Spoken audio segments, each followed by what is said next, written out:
This is Resilience Quest. It's a game show where players journey to a dystopian future to examine worst-case scenarios. A series of coordinated bombings targeting religious... This makes me uncomfortable.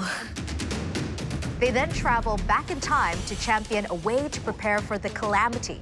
You have arrived in an alternate Singapore in the year 2065. I hope Singapore will never come into this situation at all. The team's arguments will be scored by a panel of experts. It's a meeting of minds and a battle of wits to protect Singapore's future. Both teams can play, so are you ready? Yes.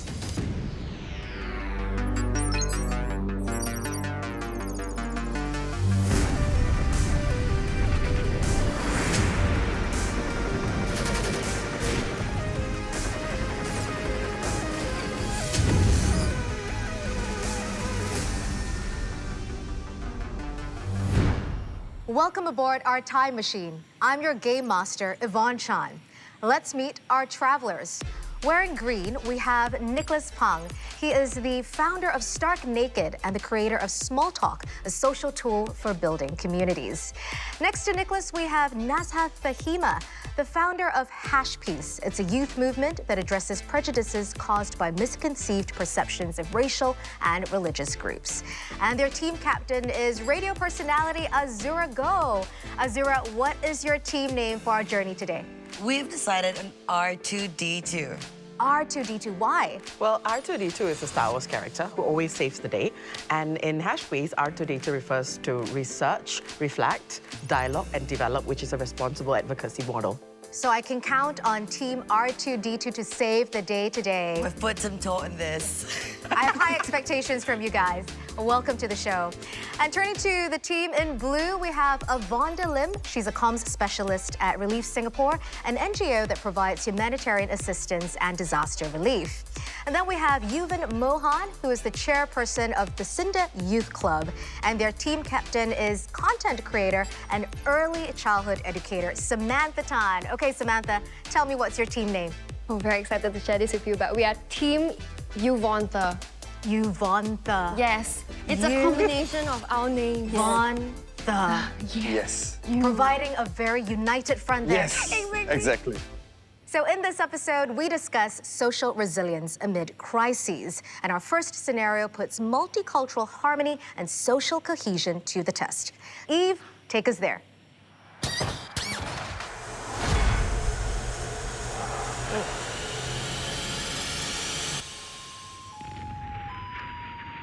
You've arrived at an alternate Singapore in 2065. A series of coordinated bombings targeting religious sites in Singapore has shattered the city's unity.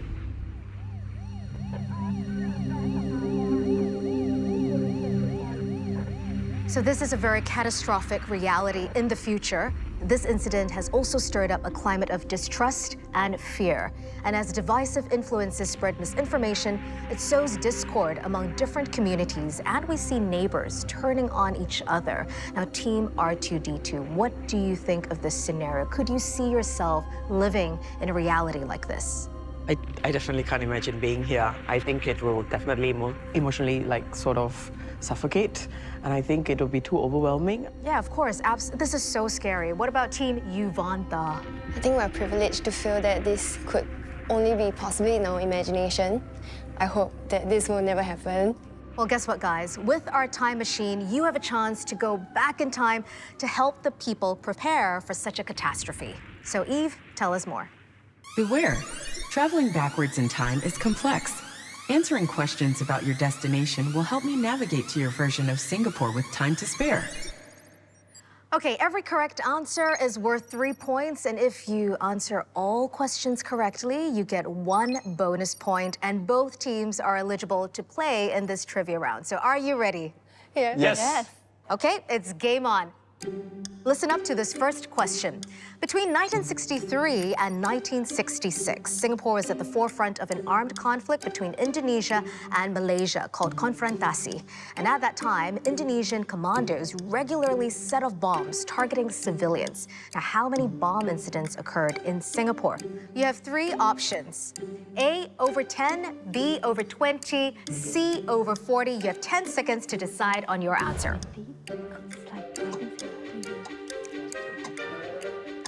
is as good as mine. Teams, your time is up. Please write the answer and reveal it to me. Okay, both teams B and B. Eve, why don't you show us what the correct answer is? The answer is C, over 40. At least 42 bomb incidents occurred throughout the conflict, resulting in the deaths of 7 people and injuring more than 50 others. So during that period of time, one of the most serious incidents was the McDonald House bombing in 1965. Okay, let's move on to the second question. Which year did racial riots last break out in Singapore? Again, 3 options. A, 1964, B, 1969, or was it C, 2013? 10 seconds to decide on an answer, teams.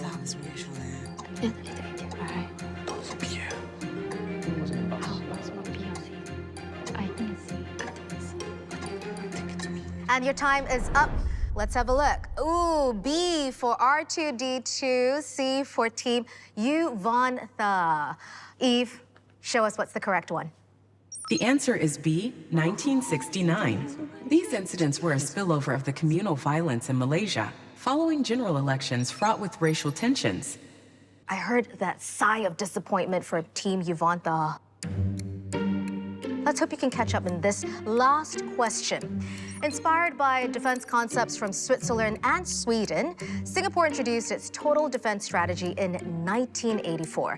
Now, which of these is not officially a pillar of total defense? 3 options once again. A, psychological defense. B, social defense. C, cultural defense. 10 seconds to choose an answer, guys. Sounds quite okay. You look like you're ready. Don't show me the answer just yet. You look like you're ready too. Why don't you show me the answers right now? C for cultural defense. Eve, is that the correct answer? The answer is C, cultural defense. As of 2024, cultural defense isn't among the 6 pillars of total defense, which include military, civil, economic, social, psychological, and digital defense. R2D2, you've answered 2 questions correctly, giving you a total of 6 points for this trivia round. And team Yuvontha, you answered 1 question correctly, so you get 3 points. Eve, take us back.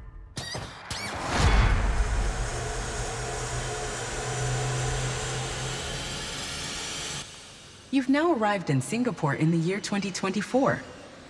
Team R2D2, we move to the second round. You now have a chance to help build up the resilience of the city so it doesn't shatter in the face of racial or religious attacks. Now, I've arranged calls with 2 experts offering different strategies, so listen carefully. Hi travelers, I propose fostering resilient multiculturalism. We'll encourage multiculturalism in schools and workplaces while actively combating racial and religious disinformation and hate. We will go beyond diverse representation in the media to build more common spaces for intercultural interaction and dialogue. Hello, my solution is mitigating extremism. We propose more regional intelligence sharing, enhanced border security, and new technology to detect online radicalization.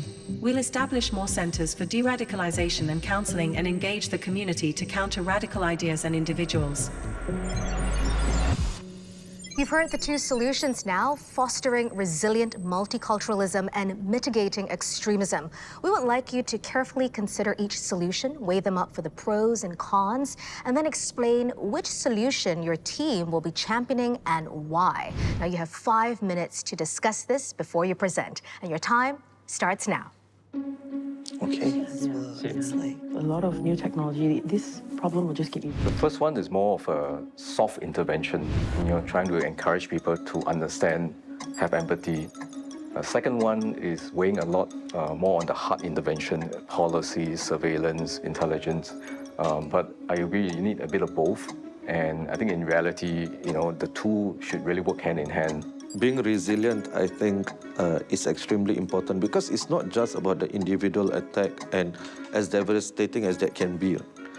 It's about years and years of multiracialism, social cohesion, which is at stake after the attack. I'm glad we're also thinking about countering disinformation. And I think that would require lots of thinking of how we can do things with whether it's IT security and many other ways. I think people are so glued on media and social media. So if you don't identify some of these potential disinformation about communities, we'll have a lot of trouble. And time is up. Now, each of you will be given 1 minute to pitch. Now, you'll be judged by a panel of experts who will reward you based on the clarity of your presentation, the accuracy of the evidence presented, and overall, how engaging or memorable your delivery was. Are you ready? Yes. Okay, let's have player number 1 step up. Card number 1, fostering resilient multiculturalism. We really need to build more common spaces and foster diverse interactions in our workplaces, our schools. Currently, the topic of race, religion, these sensitive topics are considered taboo. People generally sort of avoid them for fear of offending people or saying something sensitive. But I think it's precisely in these places where we need to talk about these things, come up with the language, the posture, to talk about these things face-to-face in person without mediating it through social media. Where social media, with all the fake news, all the negative, toxic comments. So that's what we need to do. We also need to promote multiculturalism in schools and workplaces, but I think instead of just limiting it and defining it in terms of CMIO, we need to step back and maybe cultures, so many cultures, there's so many immigrants. Thank you for that, Nick. Your time is up. Let's move on to Fahima. So I think there can be legislations, there can be government policies and government structures, all which help to create a multicultural society. But eventually, it's the people. It's the people that will stay united or divided. So it's important to make it a habit, a culture among people to talk about each other's race and religion and identities.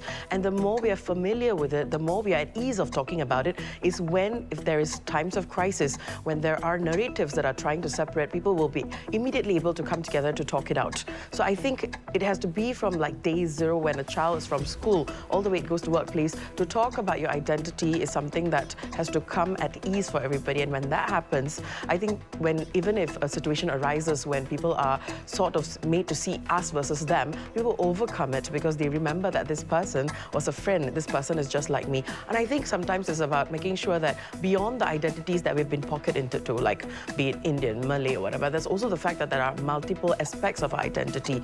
And I think dialogues generally... I'll have to stop you there, Fahima, but I hear you also echoing what Nick is saying. It starts with the posture, with the right language.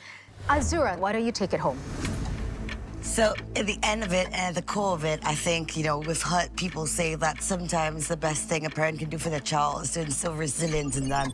And that's exactly what we want to do. We want to instill resilience in them first, and we want to make it a norm, because once you talk about it and once you understand that you can't box someone, you don't profile people anymore. And once you grow up that way, it's a lot easier to understand that, you're a lot more receptive, and you look at it in a bigger picture sort of way where you would protect your own people first. And I think when we talk about mitigating extremism, there's not only so much things that you can point out. There's only so much things that you can think is going to happen. But at the core of it, there's always going to be something else that's going to come up, even if you've prepared yourself to combat a certain things or a certain list of things. So at the end of it, like my team members have said, it comes from the core, how you were brought up, and the environment that you were raised in, where at the end of the day, you would think of your people. And your time is up. For your people, right on the dot. That was Team R2D2 championing the solution, fostering multiculturalism. Let's see what the judges have to say about their presentation. I think, when they talk about shared spaces, having well-protected laws, I suppose it's really the nuts and bolts. Shared spaces doesn't mean that there's no segregation. I think we have to consider the fact that Singapore is very open to migration and migrants, and people come at different ages. So you have to have enough systems within Singapore to help people to embrace a multicultural core. Wherever they come inside here, right? It should not be something that you have to only get when you're young. It has to go through the lifespan. I think Fahima and Azura did point that out as well, that this idea that we like to skirt difficult conversations, and because nobody likes difficult conversations about race and religion, but we need to have them, and we need to also realize that it's okay. We don't have to agree on everything. It's okay. We are different. Embrace our differences. So Team R2-D2, the judges were glad that you brought up the point about needing to have hard conversations, but they wanted to hear more concrete ideas and proposals. Anyway, special mention goes to Azura Go for mentioning the importance of a shared mission and a shared identity. So the judges have given their verdict, and Team R2-D2, you've won for yourself 60 points out of a possible 90 points for this round. Well done. So we will see you again in the final round. Well, coming up next on Resilience Quest, we'll see how the other team takes on the challenge of inequality.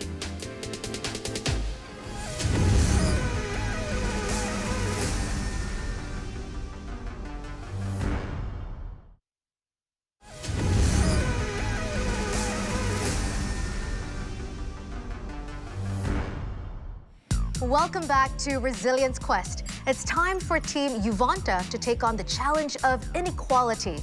Ready yourselves for the journey. Eve, take us there.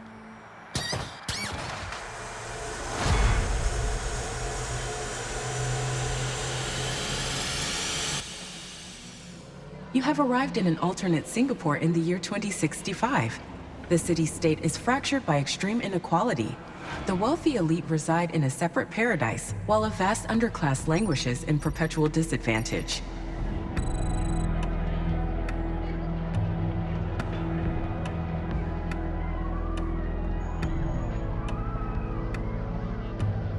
In this divided society, the underclass rages against the elite establishment, which squashes the uprising and justifies the inequality with a harsh interpretation of meritocracy. Team Yuvontha, what do you make of such a scenario? Is it something that you could possibly relate to?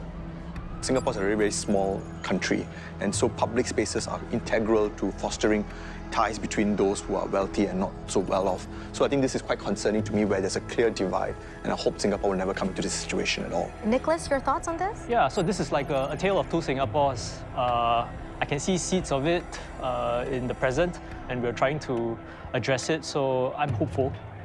Let's hope these seeds don't fester into something bigger. And the class divide, I mean, it must have been widening for decades. But to set things right before they get out of hand, we need to go back in time. Beware, traveling backwards in time is complex. Answering questions about your destination will help me navigate through the multiverse to your version of Singapore with time to spare. Once again, team, every correct answer is worth 3 points. And if you answer all questions correctly, you'll be awarded, yes, 1 bonus point. Let's go, let's go. Both teams can play, so are you ready? Yes. Hey, I like the energy here. Let's bring on question number 1. A study conducted by the Institute of Policy Studies on Social Capital revealed that Singaporeans living in public housing, or HDB flats, have an average of how many social ties with people living in private housing? 3 options: less than 3, B, less than 2, C, less than 1. You have 10 seconds to decide your answer. Yeah, let's go for that. I think I think so.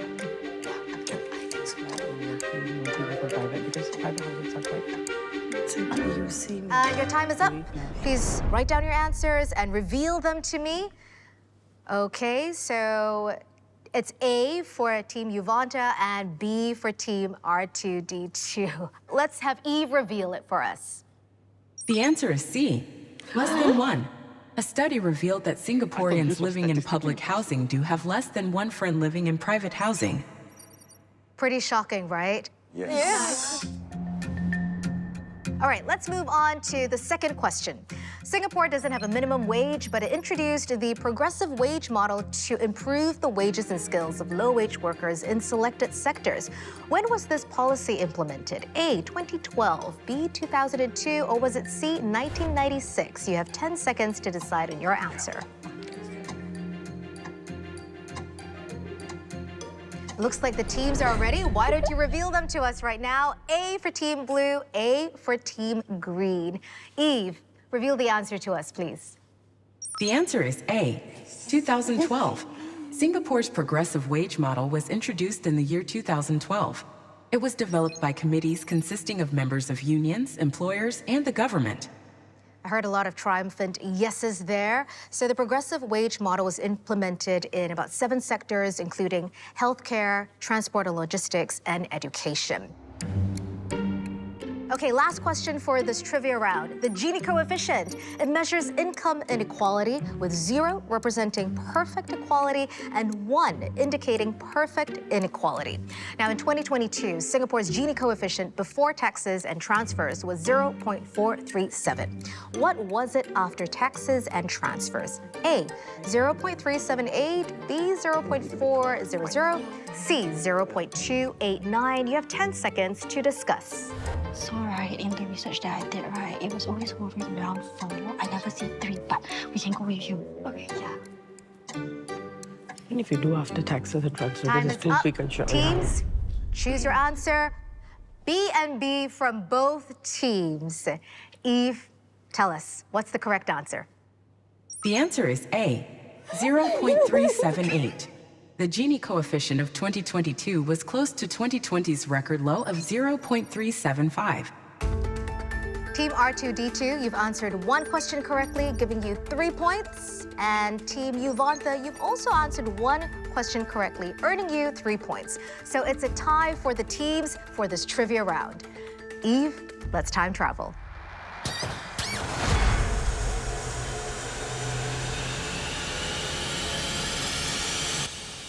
You've now arrived in Singapore in the year 2024.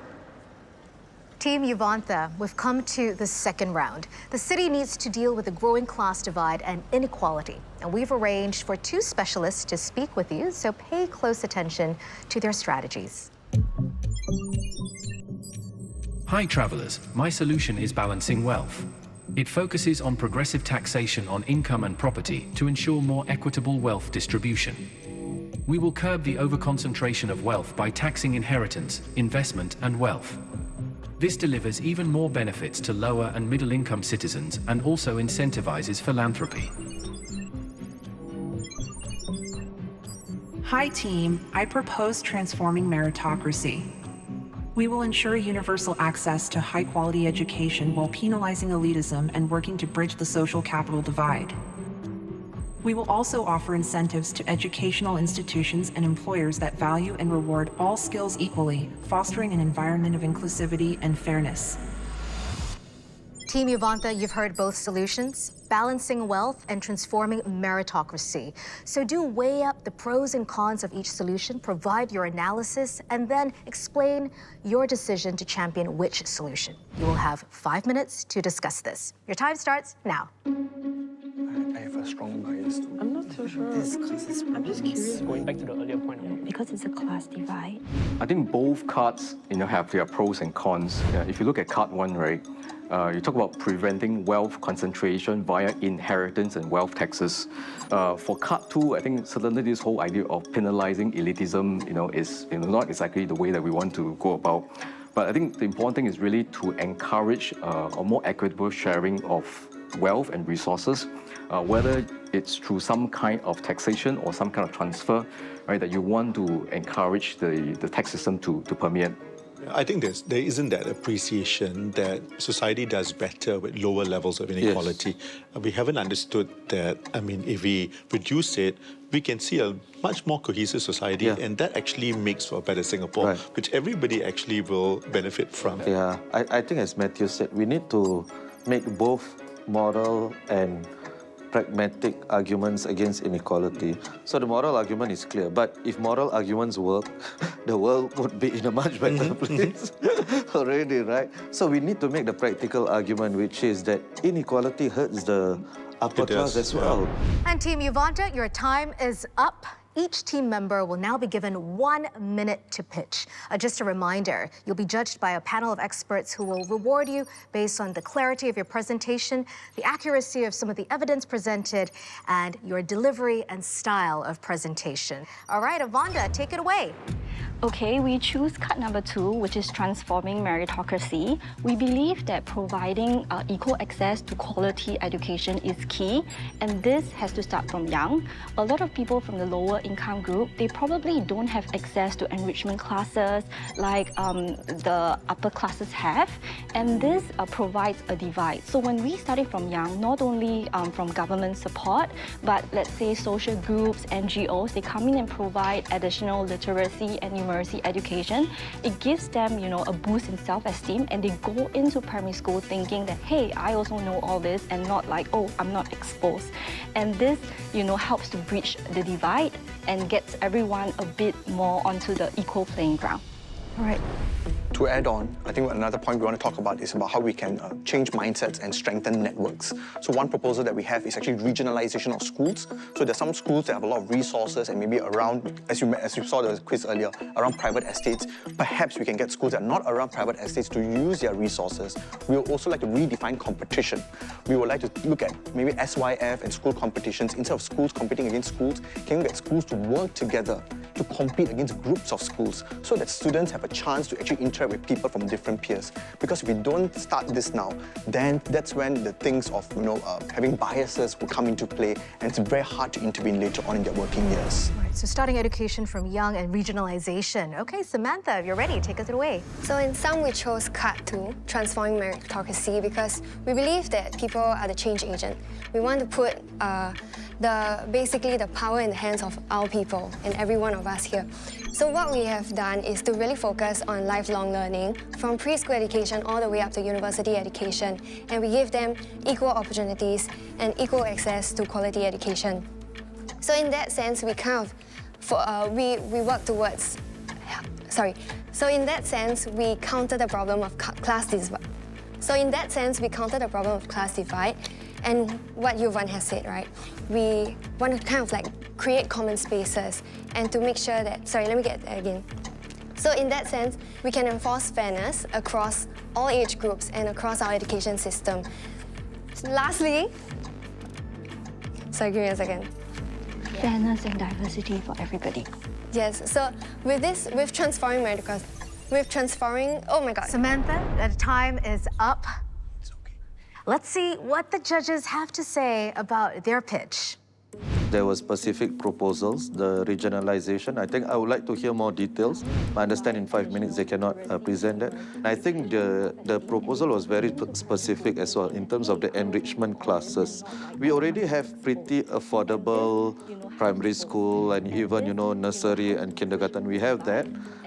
But they are talking about enrichment classes, which the NGO sector can come in. So I like that.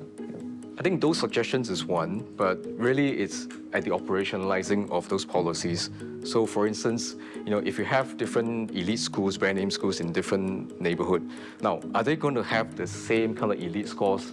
I do think that the team did provide some specifics, which I think were very, very important. Just thinking about the education part of it, it's really about ensuring that we find in our programs to get similar quality of enrichment, the similar kinds of introduction to different social networks, to make sure that that is imbued within people from all kinds of strata, especially the lower income.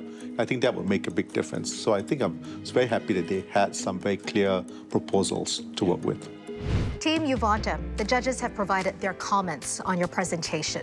So some points were deducted for the team captain's stumbling, but what they really liked was that your proposal overall was very clear, and there were clear specifics given on how to tackle the challenges of inequality. So with that said, Team Yuvontha, you've earned for yourselves 63 points out of a possible 90 points. Well done. Well deserved, yeah. So coming up next on Resilience Quest, we'll see how both teams take on an aging population crisis.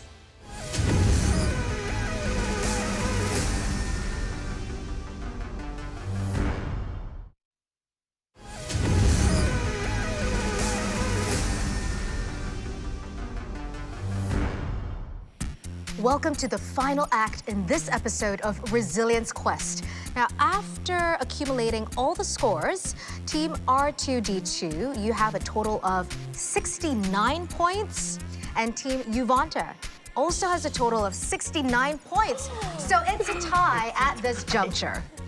Now, the decisive final round is worth up to 150 points, and it could be your chance to really change the game. Teams, our last worst-case scenario in the future has to do with an aging population. So, Eve, please take us there.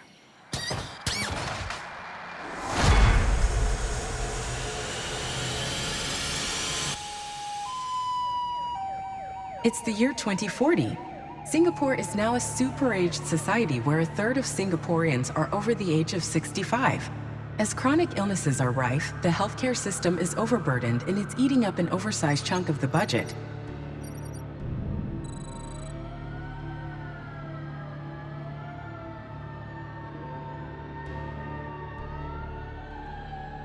Younger generations are frustrated over high taxes used for elderly care. It's a situation worsened by economic stagnation from a shrinking workforce. And this has led to escalating intergenerational conflict in the city. What do you think about this scenario? I think this looks like a very stark reality. I hope it doesn't happen to Singapore. I think apart from us growing older, the quality of life is critical. So I hope more senior citizens are going to parks or meeting with one another rather than going to hospitals. I think aging is inevitable. It's just that before we get there, we know what to expect. We keep ourselves prepared. But we also know that doing this is also allow us to better care for our loved ones, because we will definitely have partners or parents who are aged and needs our help.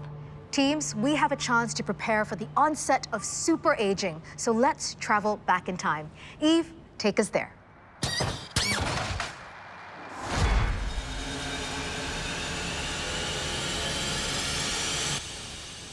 You've now arrived in Singapore in the year 2024. I've arranged calls with experts who will present to you different strategies, so listen carefully. Welcome, travelers. Step into the future with Singapore's intergenerational bonding plan. We will promote interactions among children, youth, and seniors to bridge the digital divide and foster mutual respect. We will invest in family initiatives and volunteering, coupled with workplace education, to enhance understanding across generations. The solution I propose is empowering the elderly. We aim to boost senior health and fitness, increase their economic participation, involve them in community leadership and mentorship, and provide extensive digital, health, and vocational training. Teams, you've heard both solutions: intergenerational bonding and empowering the elderly. Now, after tabulating the results from the previous rounds, it was a tie, right? But the judges deem that the team that scored higher during the presentation round will get to choose their solution card first. So it'll be Team Yuvontha. You get to pick a solution card, and you have 10 seconds to do so. I'll propose this. Okay. This is a lot harder. Okay. And your time is up. Which solution card will you be championing? We've chosen card 2, empowering the elderly. So Team Yuvontha will be championing solution card 2, empowering the elderly. That means Team R2D2, you will be championing solution card 1, intergenerational bonding. Now, unlike earlier rounds, this is where it gets really exciting. You'll get to offer a rebuttal to the other team's presentation. So both teams, listen up. You now have 7 minutes to discuss how you want to pitch your presentations and how you want to critique the other team's presentation. Your time starts now.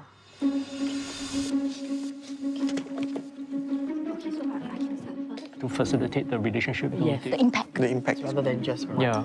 If you feel that the main challenge is the kids are not engaged, they are not doing enough, right, to reach out to the parents, then you go for 1. Right? If you feel that the principal problem is the seniors are not looking after themselves, then you go for number 2. But I think in reality, it's a bit of 1 and 2. Yeah, because even as much as you empower the elderly, I mean, at some stage that care needs will still be there. I mean, it's just that we are pushing it later. 100%. I think that part will happen no matter what. How much can you take care of yourself to the point that you don't need anybody else, right? At the very least, emotionally as well, you will need that. Right, teams, your discussion time is up. please conclude all chitter-chatter. Team Yuvontha, are you ready to pitch? You will have 2 minutes to pitch. If you are ready, let's go. Okay, I'm going to start off with a story. In an Asian part of Japan, a long time ago, people used to push their elderly off the mountain cliff because they do not want them to be a burden to society. A young man refused to do it, and he kept his father hidden in the mountains. So over time, he became crazy successful, and people asked him the secret to his success. He said that that's because he got most of his experience and wisdom from his father. So this shows us that actually empowering the elderly is important because they have wealth of knowledge and experience that you cannot get anywhere else, even from the young, right? Because their life stories have impact and they may serve as lessons for us. So one example is, for example, in the later years, right, when they age, they can also find meaning, for example, in providing caregiving to, their child, their grandchildren, and this gives them fulfillment to be fit and healthy, right? So Samantha will take on.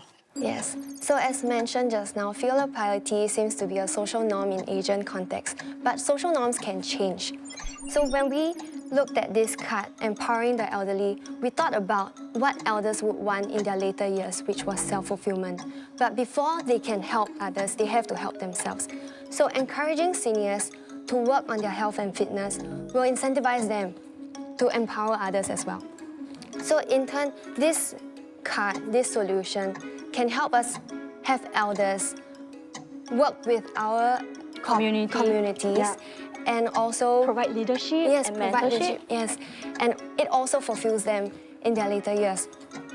Next, with the problem being a super aging society, empowering them and promoting senior participation can be a more impactful change. This change is Team also Yuvontha, measurable. your time is up, but thank you very much for that presentation. I hear your points. I like the story, and I'm hearing notes on self-fulfillment and making sure the elderly have the means to achieve that in their later years. I know Team R2D2, you are furiously taking notes. Are you ready for your 1-minute rebuttal? Take it away. So I like the idea of helping elderly get a sense of meaning and fulfillment in their older years. I think the issue here is we need to also consult them. I think every individual has their own priorities, and for a lot of these elderly, right, their priorities are also about helping their own grandchildren, their own children.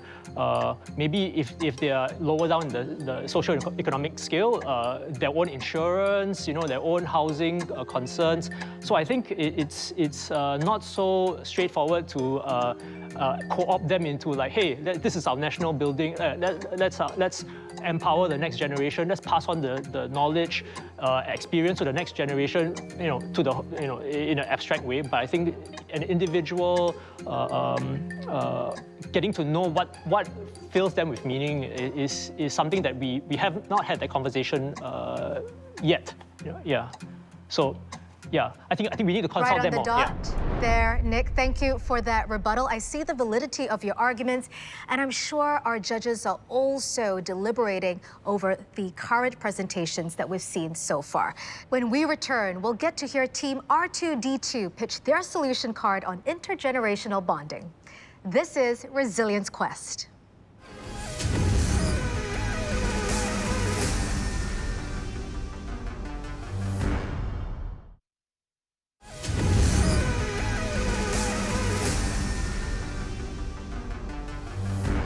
Welcome back to Resilience Quest. We're in the middle of the final act, and Team Yuvontha has already presented, so it's now time for Team R2D2 to present their solution on intergenerational bonding. Team R2D2, are you ready? Yep. Let's go. Your 2 minutes begin now. Let's talk about family and filial piety, because if you are one of those who can just take it as family is a given, then you are fortunate. But unfortunately, family looks different for everybody. So what we want to foster is a community where from a young age, at every age group, you interact with each other. That's the norm. You grow up that way. So it becomes, you're not resentful towards it. It's not a responsibility, but you actually want to mix around with people from different age groups. So we're proposing two things here. When we look at rental flats and, blocks of rental flats where they're all rental flats, we're proposing that we've got shared common spaces. So they've got their own rooms, but shared common spaces. It could be the kitchen, it could be a TV area, it could be, laundry area. And also we would like to implement something that looks along the lines of a quota. So on each floor, we're looking at different age groups, a quota for different age groups, so that they would have to interact that way and they would grow up that way. It's a community. Not just that, but if we're looking at flats that people buy, I think it's a great thing that right now, 3-room, 4-room, and 5-room flats, they've already mixed it into one block. But we're also proposing that homes for the elderly, the ones with fixtures that are meant for them, that these are integrated into this housing infrastructures as well. So it extends beyond just 3, 4, and 5-room, but it includes these units, smaller units for the elderly, so they grow up together, they hang out together, and it's a thing where, it's just the community is being built and just stay that way. Yeah, and also you need to understand the needs of the community. So young parents want to leave their kids, kids want company of elders, and elderly want company of family. So instead of just looking at one grandparent looking after one, I think grassroots initiatives needs to come where there is a grandparenting kind of a system. Team R2D2, Your time is up. I know 2 minutes go by so quickly. Team Yuvontha, you ready for your rebuttal? Okay, your 1 minute starts now. So the team talked about hardware, but I think what they're missing out is the hardware. Before you can even talk about infrastructure play, every stakeholder here needs to be respected. And I think at a bureaucratic level, when you're talking about children, youth, and seniors, it's going to be very hard to see alignment. Which ministry is going to front this? It's going to be it's going to be impossible. Second, we are in a generation where OK Boomer is a badge of honor. And if the elderly don't even feel respected in entering the space, what's the point of creating a physical infrastructure for building for the interactions of these people? What we should focus instead is on getting seniors to feel that they're respected and that they will be heard. A third point is that this intergenerational bonding means that as our generation, we will need to listen and to hear and to be able to accept what elderly say. But if you have not even tackled that, if you're not even given elderly the agency to articulate that, going through intergenerational bonding is just skipping the foundation. Time's up. Team Yuvontha, that was a rapid-fire response right there. And a big thank you to both teams for taking part in this round. Our panel of judges will deliberate and grade the team's performance. I think the use of the folk story, which they began with, and they kind of brought it front and center. The idea is that the young will appreciate the elderly if the elderly can continue to become a resource. And they will make it very, very successful. Well, I like what they said, which is this idea of you need to build a buffer against changing societal norms. Because now you have this filial piety, but this filial piety may not be going on forever, right? My question to them is, if you recognize that, why shouldn't it be a priority to continue to focus on filial piety? But I did have some issue with the suggestions. We do already have quotas for housing based on race, and one more cut, I think people will get very frustrated. And I'm worried that some of the suggestions about race would actually cause more resentment than people being willing to organically feel a stronger sense of bonding. I think we got to recognize that there are very different segments of elderly, right? And on the one hand, the older Singaporeans may enjoy, being in the presence of the young, but the younger generation may not necessarily see the presence of the elderly residents in a very positive light. I always feel that the mark of a true debater is not in the first round, but it's in the rebuttals, because that's where you really have to think on your feet. So I always prioritize that, and I think the blue team did better in that regard as well. Okay, teams, the verdict is in. The judges thought that both teams did really well. It was a great comeback from the previous round, so much improved presentations overall. And they also said that kudos to both teams, for presenting their ideas clearly, given the very short time. But what differentiated the winner was truly that rebuttal round. And they felt that Team Yuvontha, your rebuttal was very strong in the final round. Okay, so with that said, Team R2D2, you've scored 68 points for your pitch and 35 points for your rebuttal, for a total of 103 points in the final act. And coming to Team Yuvontha, you scored 71 points for your pitch and 43 points for your rebuttal, for a total of 114 points in the final round. Okay, so let's tabulate the scores now. Team R2D2, you have 172 points, and Team Yuvontha 183 points, which makes Team Yuvontha the ultimate winner for this episode of the Resilience Quest. Well done to both teams. So in this episode, we looked at social resilience amid crises, exploring scenarios such as multicultural harmony, social cohesion, income inequality, a class divide, and the aging population. We do have to take action now to help Singapore build up her social resilience so that we can secure a brighter future for all. So thank you once again for being a part of this journey of the Resilience Quest. We will see you next time. Well done, everyone. Well done. Good job.